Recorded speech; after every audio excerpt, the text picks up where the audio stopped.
오늘 말씀도 이제 그 유다의 그 죄악상을 지적하고 또한 그들에게 경고하는 그런 말씀입니다. 이스라엘은 복받은 민족이죠. 왜 복받았냐? 하나님이 택하셨고 하나님이 구별하셨고 하나님이 세우셨어요. 근데 이스라엘 민족 중에서도 하나님이 이제 특별히 또 다시 세운 사람들이 있죠. 태어날 때부터 구별하였고 일생을 하나님을 위하여 살도록 구별한 사람들, 이제 일명 그 사람들을 가리켜서 뭐라고 하냐, 나실입니다, 그렇게 표현해요. 그래서 그 사람들은 머리를 자르지 마라고 그랬어요. 이걸 경건의 어떤 표현으로 부름 받았음에 대한 어떤 그러한 믿음을 지키는 마음으로 이제 오늘날 같으면 이발을 하지 말고 그냥 머리를 이렇게 길게. 그런데 지금 이제 이스라엘 민족은 어쩌면 이 시대 가운데 나실인으로 구별된 거예요. 하나님을 위하여 살고 하나님의 뜻을 위하여 살고 하나님과 동행하면서 하나님의 은혜를 경험하면서 살도록 하는 그 부르심을 받은 거예요. 여러분과 저도 하나님이 구별하셨고 바로 이 시대의 나실인으로, 하나님을 위하여 살고 성도란 어떤 존재냐? 구별되었다. 이 말은 무엇을 위하여 살도록 구별되었냐? 하나님을 위하여 살도록, 하나님과 동행하며 살도록, 그리고 하나님이 주시는 은혜를 누리면서 살도록 구별된 백성이다. 그래서 여러분과 저는 복받은 사람이에요. 복 있는 자예요. 은혜를 누리는 자예요. 그런데 이 은혜와 함께 이 사명에 대한 깊은 책임이 있는 거예요. 부름받은 자로서. 그런데 오늘 이 유대도 이제 북이스라엘은 이미 망했고 이제 유다도 바로 이 거룩한 나실인의 사명을 이제 잃어버린 거죠. 이것이 이제 오늘 그 타락상의 한 이유 중에 하나예요. 거기 29절 말씀 같이 한번 읽어봅니다. 자, 시작. 너의 머리털을 베어버리고 벗은 산 위에서 통곡할지어다. 여호와께서 그 노하신 바 이 세대를 끊어버리셨음이라. 너의 머리털을 베어버리고, 이제 머리털을 벤다는 것은 두 가지 의미로 해석할 수가 있는데, 하나는 뭐냐면은 극도의 슬픔을 표현하는 그 애도의 표현이에요. 그러니까 이 어떤 굉장한 어떤 슬픔을 표현하는 그런 것일 뿐만 아니라 또 하나는 무엇이냐? 아까 나실인이 자기의 어떤 지켜야 될 그러한 것들을 지키지 못했을 때, 그러니까 나실인은 이제 한 가지 중에 시신을 접촉한다. 자기가 부모가 돌아가셨어도 시신을 만지면 안 돼요. 그런데 부지중에든지 어떻게든 그 시신을 접촉할 수밖에 없다든지 접촉했다든지 그러면은 지금까지 지켜왔던 기간이 무효가 돼요. 그래서 머리를 밀고 머리가 이제 다시 자람으로 시작이 되듯이 이제 그렇게 나실인의 기간이 다시 시작이 되는 것이죠. 그래서 지금까지 지켜왔던 모든 것들이 다 그냥 제로가 돼버리는 그걸 이야기해요. 그래서 여기서도 보면은 너의 머리털을 베어버린다. 이 말은 무슨 말이냐? 바로 그러한 슬픔과 극도의 슬픔과 함께 또 한 가지는 무엇이냐? 너희들의 사명이 지금까지 다 헛것이 되어버렸다. 부름받은 이 성도로서, 거룩한 나실인으로서, 하나님이 택한 자로서, 하나님이 기대하는 그러한 사명을 너희들이 지키지 못했다. 지금 그것을 이야기합니다. 그래서 너희들이 통곡할지어다. 그런데 어디에서 통곡해요? 벗은 산 위에서. 그러니까 그들의 머리를 민 거하고 산도 벗어 있다. 이건 이제 연상하게 하죠. 그것을. 그래서 이제 그 벗은 산 위에서 밀어버린 그런 머리로서 통곡을 한다. 근데 이제 이 나실인 중에서 그 정체성, 거룩한 백성으로서 부름받은 사명을 잃었던 자 중에 이제 우리가 잘 또 생각나는 사람이 있죠. 누구예요? 머리를 이렇게 잘림으로써 주신 그런 은혜와 능력을 잃어버렸던 사람. 누구예요? 삼손. 그러니까 삼손이 구별받았고 특별한 능력을 받았죠. 아주 그냥 특별한 힘이 있었잖아요. 근데 그 비밀이 뭐였어요? 머리를 자르지 말라. 근데 이제 데릴라가 그냥 이제 자꾸 유혹을 하잖아요. 그리고 또 그 여인들이 이제 그 유혹을 해가지고 결국은 그걸 실토하고 그러면서 머리를 잘리고 처참하게 마지막에 뭐 많은 사람들을 죽이기도 했지만 눈이 뽑히고 이제 이 맷돌을 돌리고 하는 어떤 거룩한 자로서의 권위를 완전히 잃어버리고 모욕을 당하고 수치를 당하고 그런 모습을 보여주게 되죠.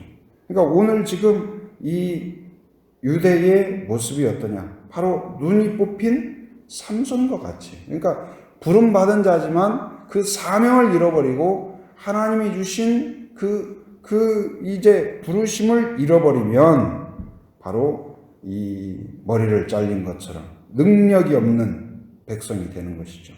그리고 눈이 뽑힌 것처럼 수치스러운 모습이 되는 것이죠. 그런데 곧 이제 우리에게 주신 그 거룩함 그리고 부르심 사명을 지킨다면 순종한다면 어떻게 될까요? 그 안에서 그러니까 삼손의 능력이 누구에게서 나오는 거예요? 이 나를 통해서 실현이 됐다고 하더라도 그러니까 삼손이 그러잖아요. 머리가 잘리고 나서 이제 또 지금 쫓아왔다. 지금 삼손 일어나 보세요. 하니까 속으로 어떻게 생각해요? 지금까지 했던 것처럼 내가 딱 나타나서 단숨에 다 처리해야지. 그래가지고 딱 또 오니까 그런 마음으로 옙! 했는데 전과는 다른 거예요. 전에는 그냥 옙! 해가지고 탁 하면 한 방에 그냥 탁 다 쓰러졌거든요. 근데 옙! 하니까 저쪽에서 옙! 그 얍은 뭐예요? 한번 웃기고 있네? 하면서 해봐라? 안 되는 거예요. 그러니까 똑같이 기도했는데 똑같이 우리가 뭘 사역을 했는데 아무 열매도 없는 거예요. 열매가. 그러니까 그 사명을 잃어버리고 그 본분을 잃어버리면 우리가 하는 행동, 우리가 하는 사역, 우리가 하는 기도, 우리가 하는 예배 아무 능력이 없는 거예요. 이게. 그런데 우리가 그 사명과 본분을 따르고 그 부르심을 우리의 마음속에 품고 지키면 이제 마태복음 5장 13절에 보면 너희는 세상에 무엇이다? 소금이니 소금이 만일 그 맛을 잃으면 무엇으로 짜게 하리요? 후에는 아무 쓸데없어 다만 밖에 버려져 사람에게 밟힐 뿐이니라. 그러니까 우리에게 주신 사명이 소금의 맛이에요. 그러니까 여러분과 저를 교회로서 부르신 사명이 있다. 나에게 주신 그 사명을 붙잡고 사명이 나의 생명이다. 한번 따라서 사명이 생명이다. 그러니까 교회가 그러니까 그 사명을 잃어버리면 쓸모없는 정도가 아니야. 아주 그냥 그런 거 있죠. 그냥 버리지 아무 소금이 맛을 잃었다는 것은 무엇이에요? 음식에 들어가지도 못하고 버려도 썩지도 않고 아주 애매한 그런 거죠. 그런데 지금 유대가 그런 상태가 됐다. 사명을 잃어버리고 부르심을 잃어버리고 본분을 잃어버림으로써 능력도 없고 가치도 없고 예배도 있고 제사도 있으나 아무런 하나님의 능력이 나타나지 않는 그런 상태. 타성에 젖어 있고, 어쩌면 이 시대의 어떤 신앙의 모습의 한 모습일 수도 있죠. 그래서 우리가 다시 나에게 주신 그 부르심, 나에게 주신 사명, 나에게 주신 그 본분을 회복하는 성도가 되게 하여 주옵소서. 그리고 늘 그 소원함과 깨어있는 마음이 있기를 바랍니다. 두 번째는 뭘 지적하냐? 이제 소금은 소금이어야 되는데 이제 거기에 이제 인공 조미료가 이제 많이 섞이는 거예요. 인공 조미료가. 그러니까 이제 복음은 순수한 복음으로 받아들이고 하나님의 말씀을 100% 그대로 믿고 따르고 의지하고 그래야 되는데 어떤 인간적인 것들이 이제 조금씩 섞이게 되죠. 하나님에 대한 온전한 믿음으로 예배를 드리고 온전한 믿음으로 따르고 순종하고 하나님의 말씀을 듣고 그대로 따르려고 해야 되는데 거기에 자꾸 플러스 다른 이방 종교의 모습이 그럴듯해 보이는 거예요. 그러니까 이제 섞는 거예요, 거기다가. 그래서 혼합 종교화돼요. 근데 하나님이 이것을 기뻐하지 않습니다.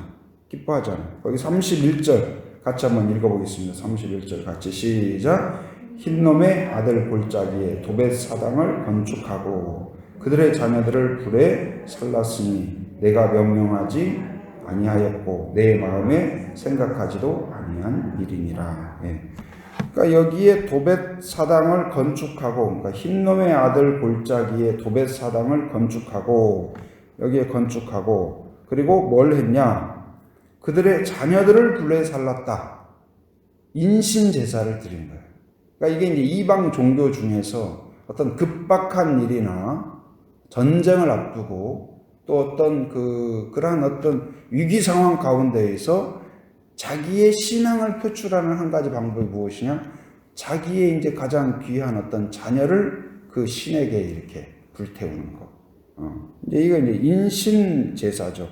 그런데 자기의 믿음을 표현하고 자기의 신앙을 표현하기는 했겠지만 이것이 무엇일까요? 내 마음, 거기에서 31절에서 여기서 내가는 누굴까요? 하나님이 뭐 하지 않았다? 명령하지 않았다. 곧 뭐예요? 하나님의 뜻이 아니다. 내가 너에게 명령한 것이 아니다. 그러니까 우리가 순종하고 열심 있고 열정 있고 뜨겁게 하고 막 최선을 다하고 좋아요. 그러나 그 순종은 어디 안에 있어야 돼요? 하나님의 명령 안에, 하나님의 뜻 안에, 하나님의 계획 안에. 그러니까 무엇이 하나님의 뜻인가를 깨닫지 못한다면 어리석은 열심이 될 수가 있어요. 오히려 오늘 지금 인신제사와 같이 이것은 무엇이냐? 이방 종교에 있던 것을 하나님이 말씀하지 않았는데 그걸 가져온 거예요. 그러니까 혼합해버린 거예요. 근데 그리고 내 마음에 생각하지도 아니한 일이라. 이 말은 무슨 말일까요? 내가 기대하지 않은 것이다. 원하지 않는 것이다. 그런데 우리나라 그 옛날 이제 그 고전들에도 이런 이야기들이 뭐 동화 이런 데에도 이런 그 비슷한 이야기들이 많이 등장하죠. 그 중에 하나가 뭐 심청전도 약간 그런 내용이 아닐까. 이제 심청이를 이제 이 바다에 나가면서 용왕님께 드린다. 그래가지고 바다에 던지잖아요. 그러니까 이제 이런 것들이 이 당시에만 있는 것이 아니고 어떤 그 이방의 어떤 종교성 가운데에서 있다는 거죠. 그리고 뭐 심청이뿐만 아니라 그런 그 동화들 있잖아요. 이 구전되는 것 중에서 마을 뒤에 큰 무슨 진해가 있다든지, 어마어마한 무슨 진해가 있다든지, 아니면 오래된 호랑이가 있다든지. 그래서 이것을 달래야 돼요. 달래는 방법 중에 하나가 뭐예요? 그 예쁜 처녀를 한 사람 1년에 한 번씩 뭐 거기다가 이렇게. 그러니까 이제 그런 거. 근데 이것이 그 당시에 그냥 이야기가 아니고 실제 그랬다는 거예요. 실제 인신제사. 그런데 이것에 대해서 하나님이 기뻐하지 않는 거였고 명령하지 않은 거다. 명령하지 않은 것이다. 곧 이제 경건이란 무엇일까요? 아까 말씀드린 것처럼 사명을 지키는 것이고 부르심을 지키는 것이고 본분을 지키는 것일 뿐만 아니라 바로 혼합되는 것이 아니라 하나님의 명령을 따라서 순수 신앙을 지키는 것이다. 순수 복음을 지키는 것이다. 하나님의 말씀대로 내가 어떤 상황에 따라서 이거 섞고 저거 섞고 내 생각을 섞고 또 어떤 이 문화 가운데에서 이건 옛날 말이야. 성경도 지금 시대가 얼마나 바뀌었는데 이게 성경 쓰여진 지가 언젠데 말씀이 그때하고 지금 안 맞는 거야. 그것이 아닌 거죠. 그렇다면 말씀이 진리가 될 수가 없는 거예요. 그 성경의 상황은 바뀌었지만 성경의 원리는 바뀌지 않았다. 그러니까 성경의 본질은 바뀌지 않았어요. 하나님의 명령을 내가 어떤 상황에서든지 지키겠습니다. 내 생각으로 막 섞고 희석시키고 그렇게 하지 않겠습니다. 그러한 결단이 여러분에게 있기를 바랍니다. 곧 이제 그들이 사명과 본분을 잃어버리고 그리고 순수성을 잃어버렸을 때 어떤 결과가 오냐. 그들에게 있어서 이 흰놈의 골짜기가 무슨 골짜기가 될까요? 죽음의 골짜기가 되고 말아요. 죽음의 골짜기가. 거기 몇 절입니까? 32절 같이 한번 읽어봅니다. 자, 시작. 그러므로 여호와께서 말씀하시리라. 날이 이르면 이곳을 도벳이라 하거나 흰놈의 아들의 골짜기라 말하지 아니하고 죽음의 골짜기라 말하리니 이는 도벳에 자리가 없을 만큼 매장했기 때문이라. 그러니까 그러한 그 아기들의 시체로 아주 그 시신 타는 냄새로, 그러니까 그런 곳이, 거기를 생각만 해도 어떤 죽음의 골짜기가 되는 거죠. 오히려 그러니까 신을 만나고 신의 능력을 공급받기 위하여서 나간 곳인데 오히려 죽음과 슬픔의 그런 자리가 되고 만다. 34절 말씀 한번 읽어봅니다. 자, 시작. 그때에 내가 유다 성읍들과 예루살렘 거리에 기뻐하는 소리, 즐거워하는 소리, 신랑의 소리, 신부의 소리가 끊어지게 하리니 땅이 황폐하리라. 오히려 그들의 그릇된 종교성, 그러니까 사명과 본분을 잃어버리고 그리고 순수성을 잃어버렸을 때 어떻게 되냐? 오히려 하나님은 기쁨과 즐거움을 걷어가 버리신다. 그러니까 반대로 우리가 어떤 사명과 본분을 지키고 따르고 거기에 순종하면, 그러니까 제자들이, 사도들이 이제 그 성령 충만을 경험하고 완전히 바뀌잖아요. 그리고 이제 순종해요. 매를 맞기도 해요. 어려움을 겪기도 해요. 근데 그 사명을 따름으로써 주는 그 기쁨으로 충만해요. 그러니까 믿음으로 산다는 것이 편안한 삶이 약속된 건 아니에요. 어떻게 보면 때때로 더 고민이 있을 수도 있어요. 그런데 그 사명을 따르면 반드시 뭐가 있냐? 기쁨이 있어요. 기쁨이 있어요. 감격이 있어요. 그래서 사도들이 매를 막 맞고 막 여기가 멍들고 여기가 그냥 시퍼렇고, 그런데 맞고 나오면서 그리고 협박을 받아요. 다시 또 그러면 죽을 줄 알아. 그렇게 하고 협박을 받았어요. 근데 나오면서 서로 막 터지고 멍들고 그 얼굴을 서로 보면서 기쁨에 찬 모습으로 서로 보면서 그 마음이 어떤 마음인지 알겠죠? 우리가 드디어 제자가 되었구나. 우리가 드디어 이 고통을, 이 두려움을 이겨냈구나. 그 어떤 감격. 여러분, 그 은혜가 여러분에게 있길 바랍니다. 그러니까 어려움이 있지만 그것을 이겨냄으로써의 그 기쁨, 그리고 순수한 복음을 지켜냄으로써의 그 기쁨, 즐거움이 여러분 안에 있기를 바랍니다. 어려움이 있지만 나에게 주신 본분을 지켜냄으로써 하나님이 주시는 그 행복한 마음, 그 부르심을 지킴으로써 주시는 평안함. 내가 그러니까 어떤 상황에서 두려움 때문에 부르심을 거부할 수도 있죠. 내가 편한 선택을 할 수도 있어요. 그것으로서 주는 안정감이 있을 수도 있죠. 남들 뭐 다 그렇게 하는데 뭐 그렇게 하고 그렇게 할 수도 있어요.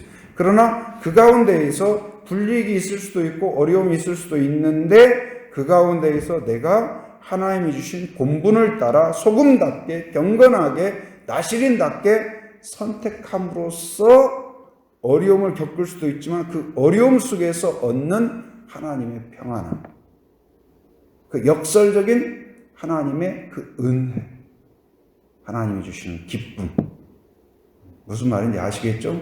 예, 그래서 그것이 우리에게 있는 하나님의 은혜다, 복이다, 나시린의 복이에요.